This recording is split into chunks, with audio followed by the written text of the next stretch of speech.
If someone tells that a secret society known as the Freemasons rule all the religions, inclusive the Jehovah's Witnesses, you might know is true. But if you tell it to a Jehovah's Witness, and if you mention that their organization is ruled by Freemasons all along the Watchtower Society, since the individual congregations to their governing body they will not believe. And as a defense they will say that it is not more than disinformation. However, if you really want to convince them you have to show this video. And reflect on the real story which will be present here with proper evidence. It has been already reported in another video which has been re-uploaded by us, that David Woodfield, an elder of Jehovah's Witnesses Epsom congregation, has committed criminal offenses and several civil wrongs, which cannot be tolerated within Jehovah's Witnesses. David Woodfield had forged documents which he supplied to the courts, and has been stealing his own brothers by denying their labor rights. However, because he is a Freemason, nothing can ever happen to him. One of the victims of David Woodfield's misconduct is a former cleaner, who has been trying to call the attention to this very serious problem, however without success. For 3 times he already left in-person letters to the service department of the Jehovah's Witnesses branch exposing Woodfield's criminal conduct. However, someone inside Bethel caught the letters and thrown them away, impeding the service department of dealing with the problem, and expelled David Woodfield from the congregation, as usually would happen to any other witness. The last time he contacted the Jehovah's Witnesses branch in the United Kingdom, it was even denied telephone access to the service department. In order to avoid reporting some wrongdoings from his own elders, please pay attention to the following conversation between the victim and a member of the Public Information Desk.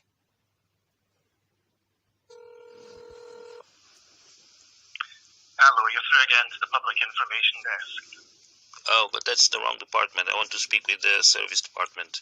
I'm afraid we can't put you through to legal or the service department. This is a personal matter between you and someone else. I'm afraid. No. It's a personal matter between me and the elders. They are blocking me. I need to speak. I need to reach the overseer, and the service department will be the link.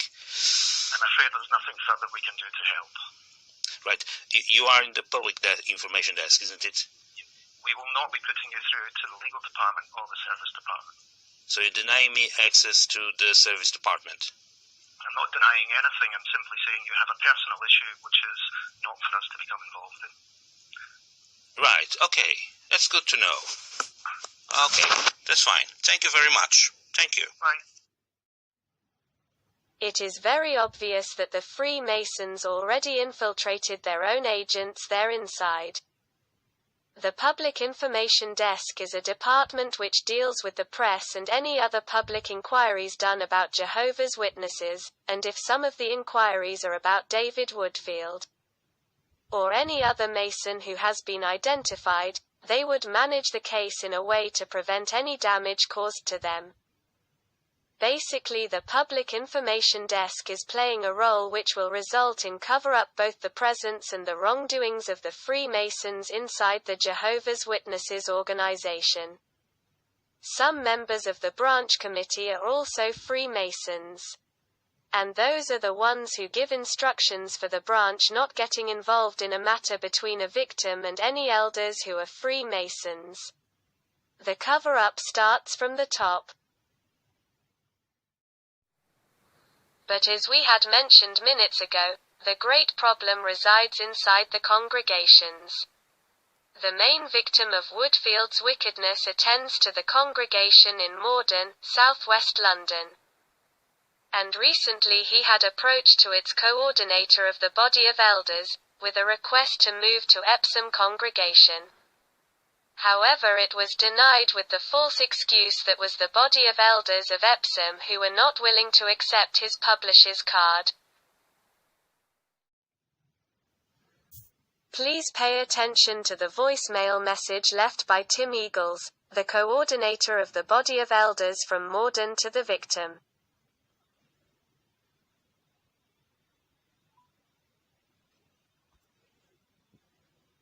First, new message. Good morning, Amadeus. It's Tim here, and Maurice is with me.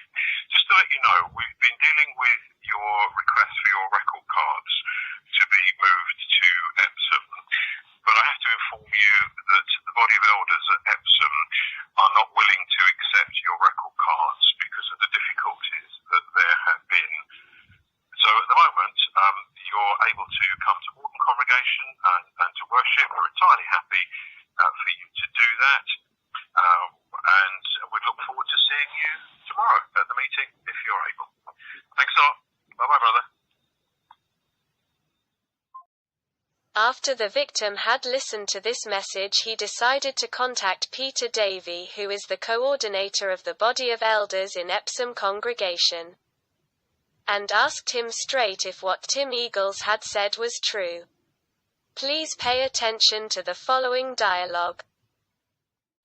Well, that's the thing. He told me that the decision was made by the body of elders of Epsom. Right. So is that true? What if he said so? Peter, that's not an answer. Because if he said so, no, I'd like to hear from you, because you are the coordinator of the body of elders. I'm just another elder. There's one elder in a body of elders, and if he has told you that, then that's suffice, isn't it? That's it.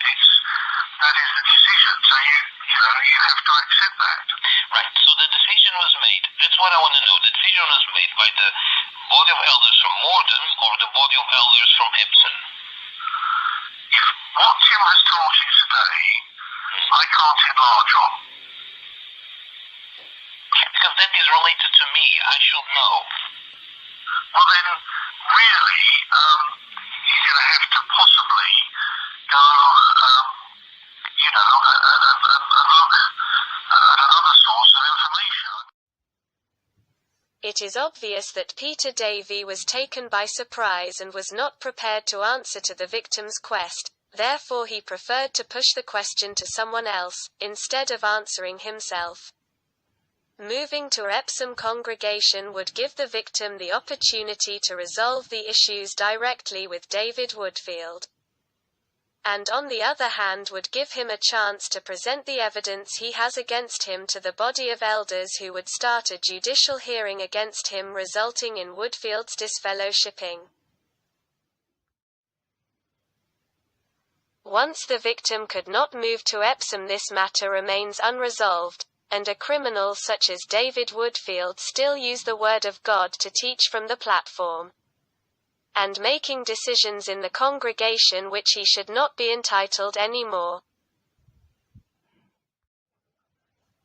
But that is not all. Once the victim was not allowed to move to Epsom congregation, he decided to wait for the visit of the circuit overseer to explain the scope of the problem, and get a change on that decision, in order to resolve the never-ending number of issues he has with David Woodfield. Because the pandemic, all the Jehovah's Witnesses meetings have been happening by Zoom. It would be very unlikely that the victim had a chance to speak with the overseer. Therefore he asked Tim Eagles for the codes to sign in into the field service meetings, in which he could have direct contact with him. However, Tim Eagles was delaying it.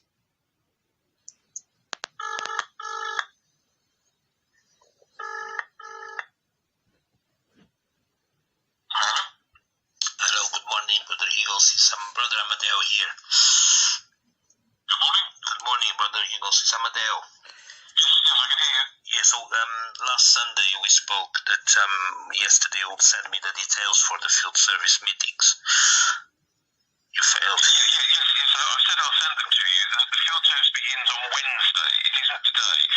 The talk, the visit begins today. The meetings for field ministry are announced. There's a schedule, and I'll make sure that you've got those so that you can join on Wednesday. But I don't have the No, I said I will make sure that you've got them. Okay, so, because I need to plan the whole week based on that. Please send me as soon as I can. Right, well, plan the week. Once you've got the numbers, you've got the numbers. It doesn't stop you planning anything, does it? You just need the numbers, which I will send to you so that you can join the ministry for Wednesday if that's what you want to do. Right. So you don't have it at hand right now? Amadeo, I will send it to you. Mm-hmm. Okay. I've told you that.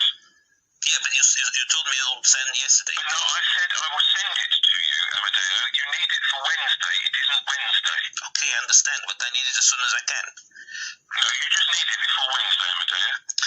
All right, okay. Send you whatever you like. Okay, thank you. Bye-bye. Bye-bye. After this conversation, on the same day 2 other elders called the victim with some pretty bad news. Yeah, I can hear it now. Okay.